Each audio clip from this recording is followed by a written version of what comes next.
हिउँदयाममा दक्षिणी क्यानाडाका चराहरूको जीवन कठोर हुने गर्छ।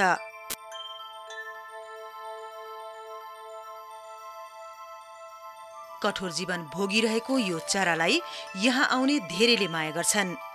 ग्रेजे साँच्चै नै हिउँदका चरा हुन्। यिनीहरू आफ्नो वासस्थल कहिल्यै नछोडी चिसो हिउँदमा जीवन बिताउँछन्।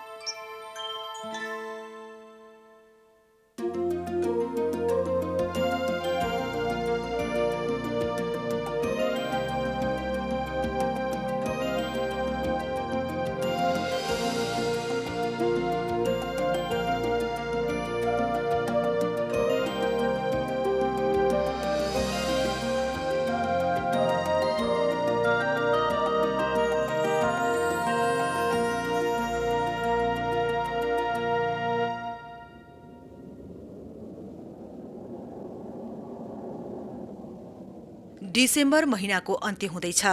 हिउँदको पहिलो चिसो प्रहारले दक्षिणी ओन्टारियोलाई छोइसकेको छ। यहाँभित्र शान्त र न्यानो भए तापनि बाहिर उनीहरू खान व्यस्त छन्। यही खानाले उनीहरूलाई रातभरि चाहिने शक्ति सञ्चय गर्न सघाउनेछ।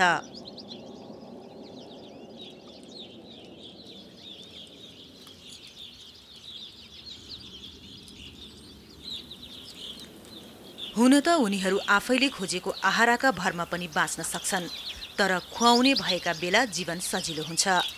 हिउँदको चिसो लामो रातमा गुमाउनु पर्ने प्रशस्त शक्तिलाई सञ्चय गर्न उनीहरूको दिन पर्याप्त खानाको खोजीमा नै बित्छ।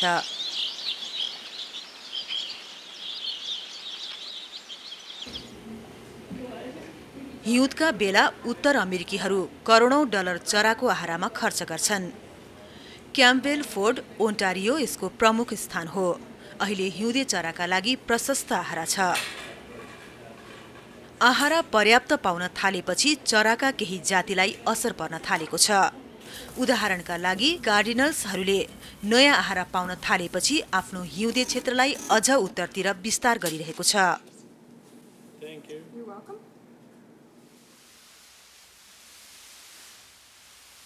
हरेक हिउँदे चराहरूले आफ्नो जीवनका लागि फरक फरक रणनीति अपनाएका छन्। गल्स र हाँसहरू पर्याप्त पानी र माछा भएको खुल्ला नदी नै खोज्छन्।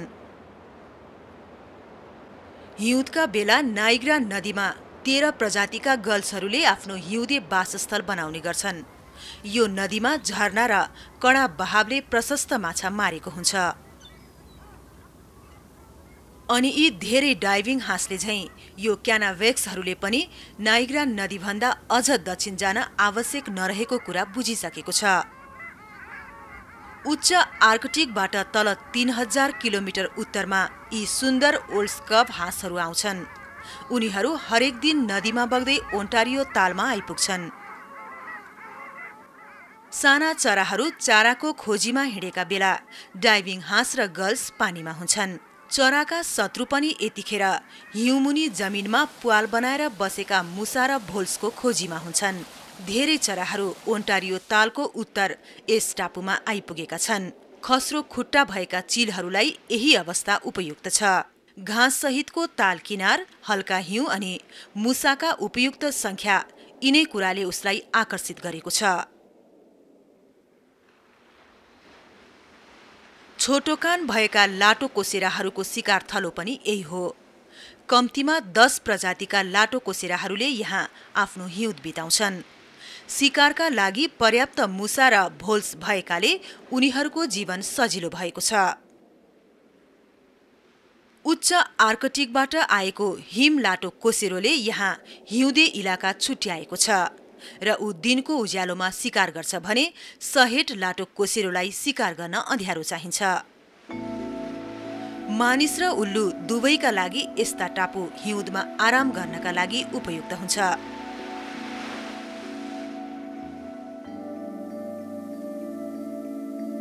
ओन्टारियो तालको करिब 200 किलोमिटर उत्तरमा हिउँदे चराका लागि जीवन अझ कठोर छ। क्यानाडाको अल्गोकोन प्रोभिन्सियल पार्कले 7600 किलोमिटरको चिसो भूभाग ओगटेको छ।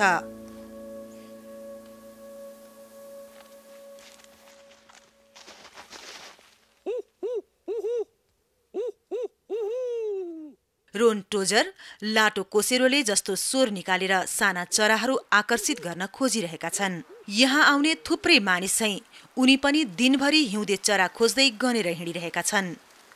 हरेक वर्ष हुने क्रिसमस चरा गणनामा झण्डै 60 जना उत्साहितहरू यहाँ आइपुगेका छन्। उनीहरू चराको प्रजाति चिन्नमा पनि निकै सिपालु छन्। रुखमा राम्ररी फल लागेको वर्ष झण्डै 30 प्रजातिका चराहरूले अल्गोकोनमा हिउँद बिताउँछन्।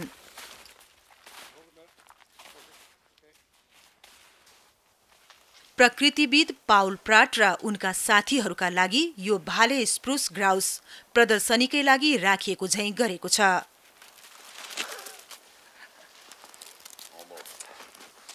हिउँदका बेलामा यस्तो उत्तेजना अस्वाभाविक हो।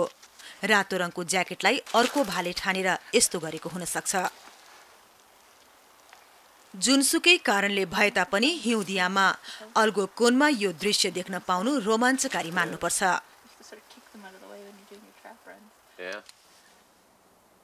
अल्गोकोनका धेरै चरामध्ये यो ग्रेजेले भने हिउँदियामका लागि फरक रणनीति तय गरेको छ।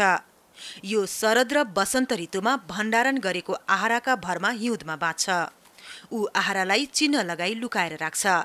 स्मरण गर्न सक्ने क्षमताका भरमा आहारा लुकाएर राखेको ठाउँसम्म उनीहरू आइपुगेका छन्।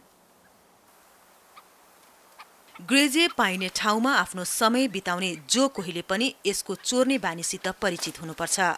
मानिस पुगेपछि बाल्ने आगोको पहिलो धुवाँले नै उसलाई आकर्षण गरिसकेको हुन्छ। उनीहरू हिउँदको खाना भण्डारणका लागि थप स्रोत आयो भनेर बुझिहाल्छन्। हरेक पटक तपाईले दिने खानाले तपाईलाई उसको हिउँदे खाना भण्डार गर्ने सहकर्मी बनाउँदै लैजान्छ। लुकाएको खाना खोज्ने उसको शक्तिकै कारण उसलाई अरूले जस्तै वर्षेपछि 2 चोटि बसाइसराई गर्नु पर्दैन। आहारा भण्डार गरेर आफ्नै वासस्थलमा बसिरहने यो गजबको रणनीति हो।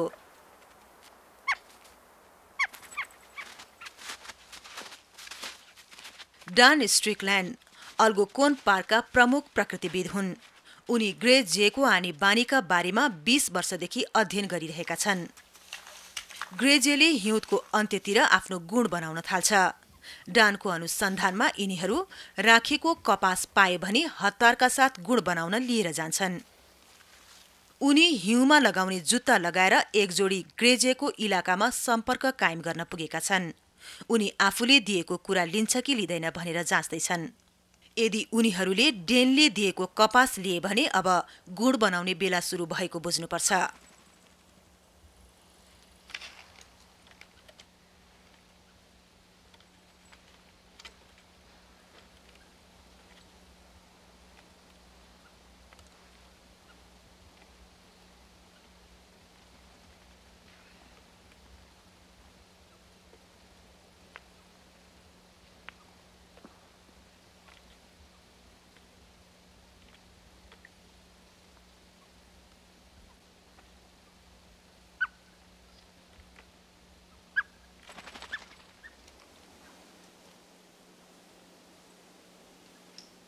चाँडै गुड बनाउन सुरु गर्नुका धेरै राम्रा कारणहरू छन्। यसो गर्दा धेरै वयस्क र जवानहरू हिउँदका लागि शरद र वसन्तभरि आहारा भण्डार गर्ने काममा लाग्न सक्छन्।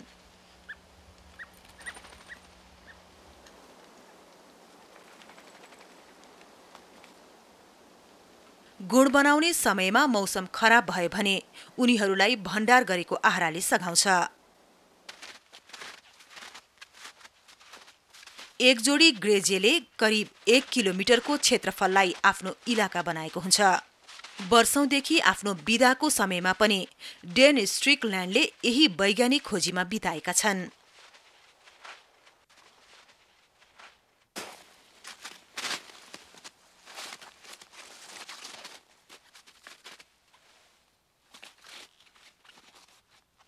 अँध्यारो झ्याङमा आफ्नो गुण बनाउने भएकाले यसलाई फेला पार्न गाह्रो हुन्छ। गुण बनाउने काम अन्तिम चरणमा पुगेपछि यिनीहरू नरम वस्तुको खोजीमा हुन्छन्। डेन यही कुरालाई आफ्नो खोजको रणनीति बनाउँदैछन्।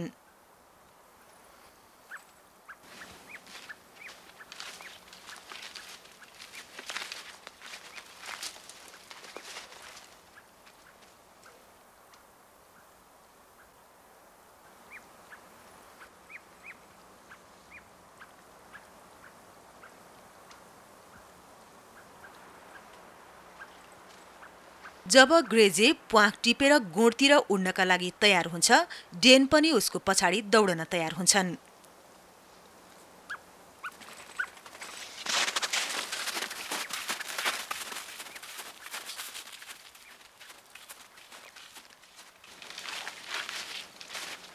यसले आफ्नो गुणसम्म जानेका लागि उडान तय गरेकोले पक्कै पनि सही रूपमा उनलाई पुर्याउनेछ।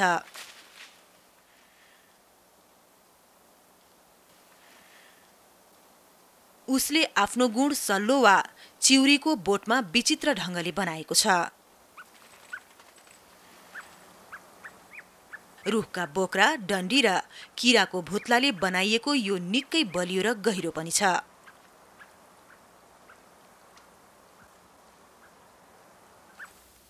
फेरि सम्झन सजिलो होस् भनेर रुखको नजिकै डेनले चिनो लगाए।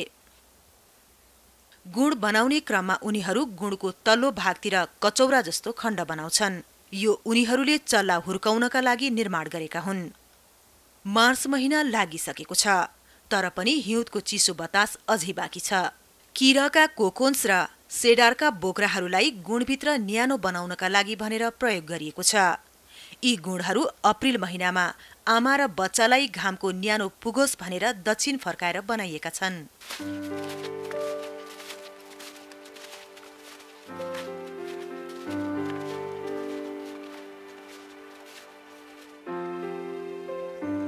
पोथीलाई अण्डा पार्न 2 देखि 3 दिनसम्म लाग्छ। यस्तो बेला ऊ अण्डालाई न्यानो पारेर चिसोबाट जोगाएर राख्छे। सबै अण्डा नपारी पोथी ओथारा बस्दैन, अर्थात् सबै अण्डा एकै दिन कोरल्ने गरिन्छ, जसले गर्दा सबै चल्ला बाँच्छन्।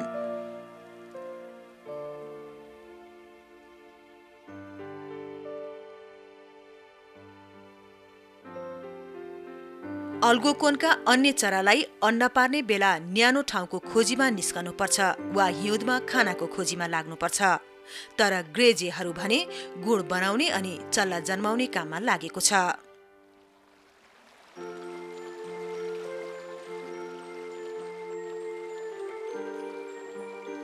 मार्चको अन्त्यतिर न्यानो घामले बिस्तारै जमिन तताउन थालेको छ। रफेड ग्राउज शरदको पालुवा खान व्यस्त छ। अल्गोकोनमा हिउँ बिस्तारै पग्लन थालेको छ।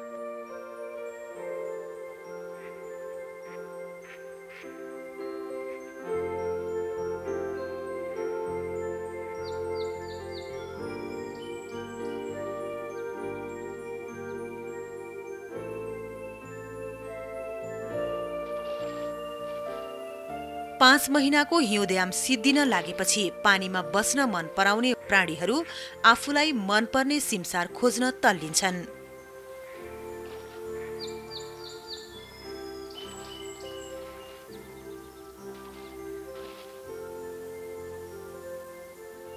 सल्लोको झाडीमा एउटा प्रणय सुरु भइसकेको छ।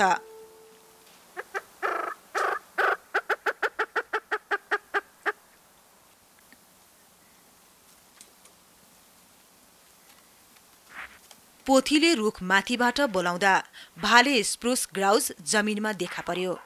थुप्रै भाले भएकाले ऊ आफ्नो प्रभाव जमाउन सकिरहेको छैन।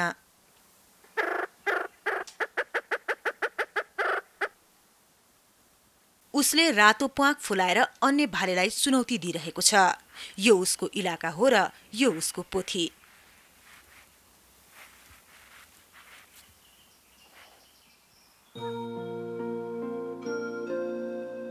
सन्डे क्रिक नजिक घना वनभित्र डेन स्ट्रिकल्यान्डले ग्रेजेको गुण फेला पारेका छन्। यो जमिनबाट करिब 10 फिटको उचाइमा छ। करिब 5 दिनका 3वटा चल्ला यहाँ छन्। यी दुवैले डेनलाई पहिला पनि भेटिसकेका छन्। उनीहरूको खुट्टामा डेनले लगाएको ब्यान्ड छ। उनलाई यहाँ हरेकको पारिवारिक इतिहास थाहा छ। अहिले डेनको सुपरिवेक्षणमा 20वटा गुणहरू छन्। उनलाई हिँडेर यी सबै गुणसम्म पुग्न गाह्रो पर्छ। यहाँको धेरैजसो हिउँ पग्लिसकेको छ, तर सन्डे क्रिकको दह भने पानी र बरफले भरिएको छ र यहाँका सल्लोका झाङमा अझै सेतो हिउँ बाँकी छ। उनी स्नोबुट लगाएर तल झरे तापनि यहाँबाट उनले स्नोबुट फेरेर दहमा जानुपर्छ।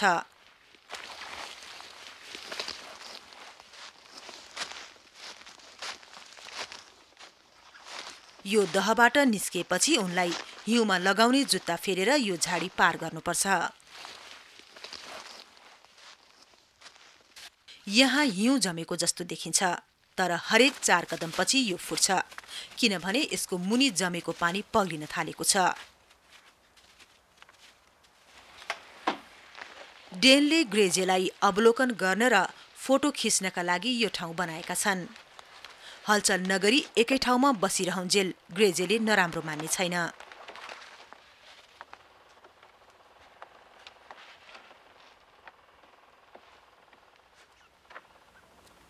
डेनले यसलाई निर्माण गरिरहेको बेला पोथीले थोरै मात्रै वास्ता गर्यो।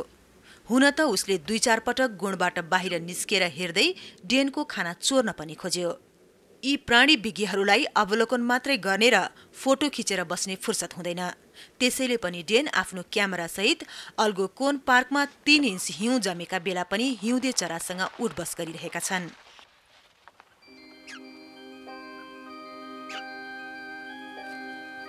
यो दृश्यले यहाँ भएको चरालाई हिउँदमा बाक्लो हिउँले जमिन ढाक्दा पनि केही फरक पार्ने छैन भनेर जनाइरहेको छ। त्यस्तो बेला पनि ऊ आफू र आफ्ना सन्तानलाई खुवाउन सक्नेछ।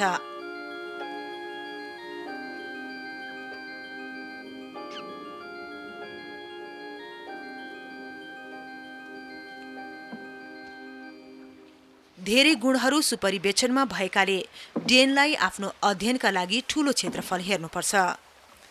चल्लाहरू 11 दिनको पुगेपछि उनी ब्यान्ड लगाउँछन्। यसरी उनको धेरैजसो सप्ताहान्तहरू हिउँमा लगाउने जुत्ता, केनोई र हिप वेडर्समा बितिरहेको हुन्छ। जसरी भए पनि गुणको नजिक पुग्न उनी प्रयत्नशील हुन्छन्।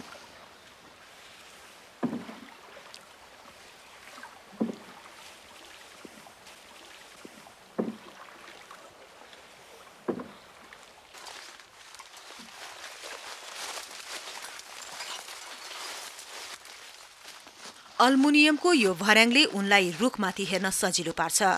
कुनै गुण पहुँचभन्दा बाहिर अग्लो रुखमाथि हुन्छ।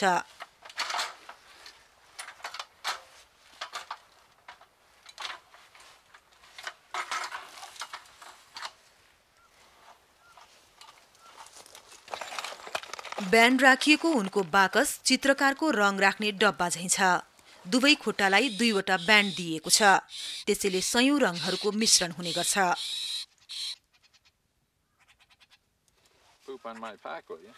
ग्रेजेहरूलाई एक अर्कामा फरक छुट्याउन गाह्रो नै छ, तर डेन आफूले लगाएको रंगीन ब्यान्डका कारण फरक छुट्याउने गर्छन् अनि उनी कुन जे कहाँबाट आएको हो भन्ने जस्ता सूचनाहरू संकलन गर्ने गर्छन्। आफ्नो चल्लाको स्याहार र सम्भारमा कटिबद्ध यो भाले उसको पिता हो। ऊ आफ्नो गुण नजिक आउने शत्रुलाई लखेटेर बसेको छ।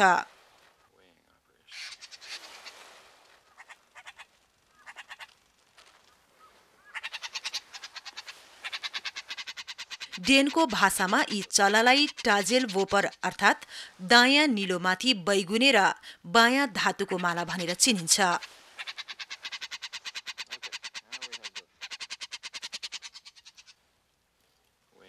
यो वयस्क पोथीलाई ब्यान्ड लगाइएको रहेनछ। त्यसैले उनले पासो थापे र त्यसमा पाउरोटी राखिदिए। केही मिनेटभित्रै उनी त्यसलाई समात्नेछन्। खाना भण्डारण गर्ने अभिलाषाले उसले खानेकुरा देखेपछि आफूलाई रोक्न सक्दैन। यही क्षमताका कारण ऊ उत्तरी यो मौसममा पनि टिकेको छ।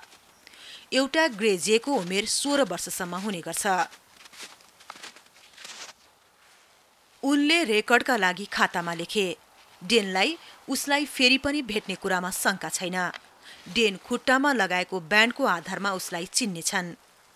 उम्किएपछि पनि उसले देखाउने यो तौर तरिकाबाट त्यसका बारेमा जान्न अझ सजिलो पार्छ। पासोमा परेर आतिएपछि पनि उड्नु अघि ऊ खानलाई बाँकी छाड्दैन।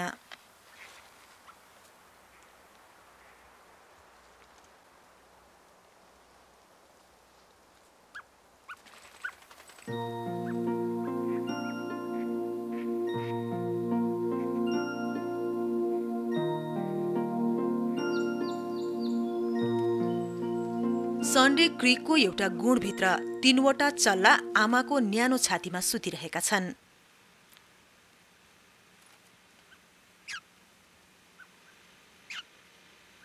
डेन यहाँको क्रियाकलापलाई निरन्तर नियालिरहेका छन् अनि उनी गुणको हरेक गतिविधिलाई कागजमा उतारिरहेका छन्।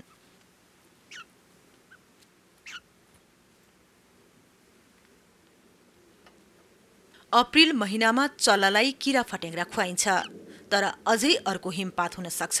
उनीहरू गएको शरद र वसन्तमा भण्डार गरेको खानाका कारण ढुक्क छन्। ऊ घरिघरि चुच्चोले गुणको भित्री भागलाई चलाइरहेको छ। चल्ला बस्ने ठाउँलाई चल्ला ठूलो हुँदै गएपछि फैलन सजिलो होस् भनेर त्यसो गरेको हुन सक्छ। डेनको अनुमानमा 23 दिन ओथारो बस्दा पोथीले 50,000 पटक त्यसरी भित्र घुस्ने गर्छे।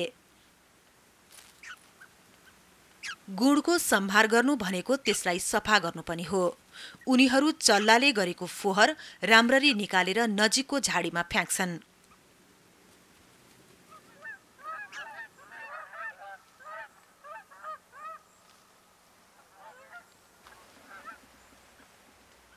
करिब 1 हप्तापछि गुणको अवस्थामा परिवर्तन आउनेछ। यी चल्लाहरू हुर्किने बेला भएको छ, तर किन हो तीमध्ये एउटा देखिएको छैन।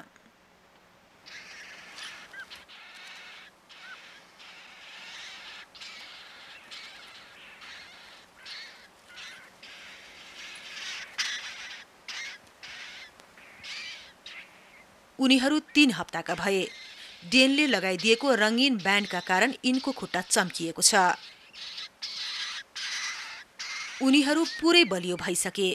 केही दिनमा नै उनीहरू आफ्ना आमा बाबुसित जंगलमा उड्न थाल्नेछन्।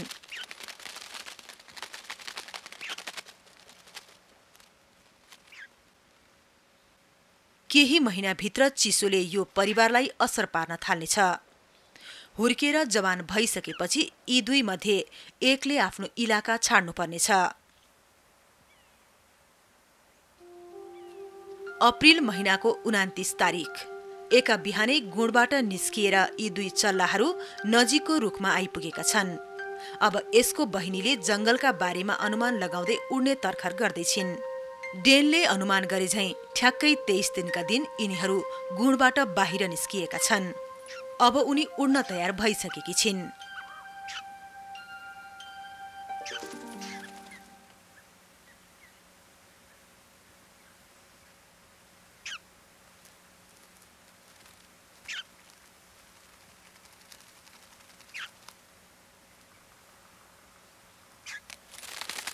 पहिलो प्रयास त्यति सफल त छैन, तर सुरुवात राम्रै छ।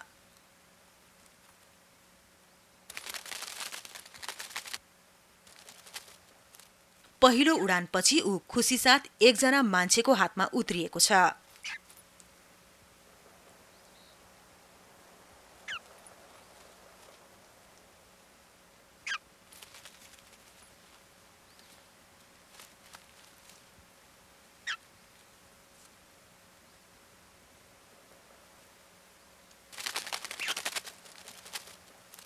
यो नयाँ संसारमा उनलाई खुट्टामा लगाएको ब्यान्डले नै चिनाउनेछ।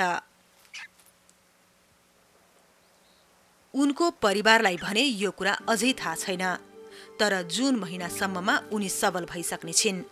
जित्नेले आफ्नो रैथाने इलाकामा बसेर हिउँदका लागि आमा बाबुलाई आहारा खोज्न सघाउनेछ। यो इलाकाले 2 वा 3 वटा सम्मलाई मात्रै वासस्थल दिन सक्छ। आमा बाबुसित बस्न पाएको विजेताले अर्को हिउँदका लागि संकलन गरिएको आहाराको फाइदा उठाउन पाउनेछ। हिउँदका यात्रीहरूले भेट्ने निडर र खाना चोर्न तल्लीन ग्रेजेहरू उत्तरी भूमिका बुद्धिमान रणनीतिकार हुन्। उसले यहाँ आफूलाई सफल हिउँदे चराका रूपमा स्थापित गरेको छ।